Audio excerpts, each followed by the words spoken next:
as we begin this news hour in Libya, where there have been two major developments. The first is on the battlefield. After pushing right up to the outskirts of Sirt, that's Muammar Gaddafi's hometown, the revolutionary fighters have now been driven back. Meanwhile, on the diplomatic front line, the leaders of France and the United Kingdom have become the first Western heads of state to visit Libya since Gaddafi was overthrown. We're going to have more on that in a few moments. First, though, to the latest fighting. Hod Abdelhamid has more now from the town of Ajdadia, to the east of Sirt. The fighters launched their assault on Sirt from the western side and from the south of the city. Now, they were met by fierce retaliation by Gaddafi loyalists. We are hearing reports of heavy shelling on both the western side and the southern side of the city. This is not a situation where the fighters will sweep to the city center in a few hours.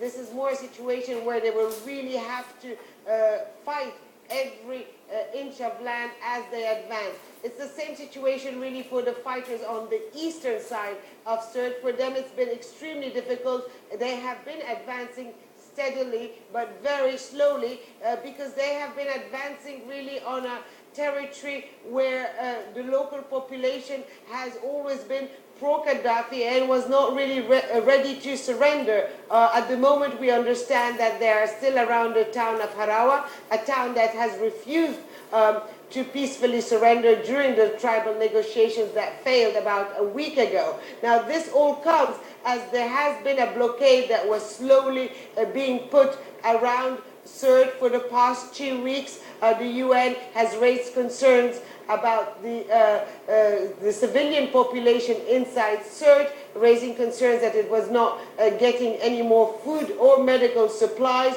We are also hearing reports that there's no more running water or electricity inside Sirt.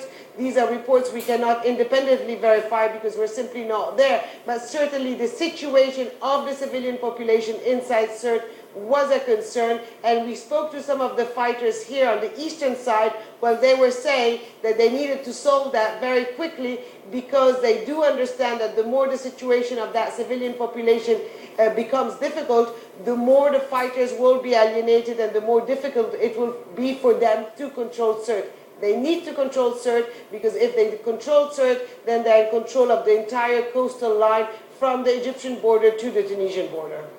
Hod Abdelhamid there with the latest on the military situation. Now let's get more on that visit by Nicolas Sarkozy and David Cameron. They were both mobbed as they visited a hospital in Tripoli before flying into Benghazi.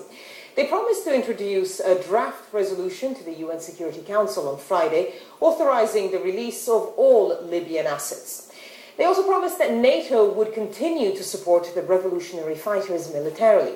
President Sarkozy, though, rejected any link between the visit and the prospect of lucrative contracts with the NTC. From Tripoli, Anita McNaught has more. Not since the no-fly zone was imposed over Libya have Tripoli's residents seen such an air show. French military helicopters signalling the arrival of Libya's highest-level foreign visitors so far.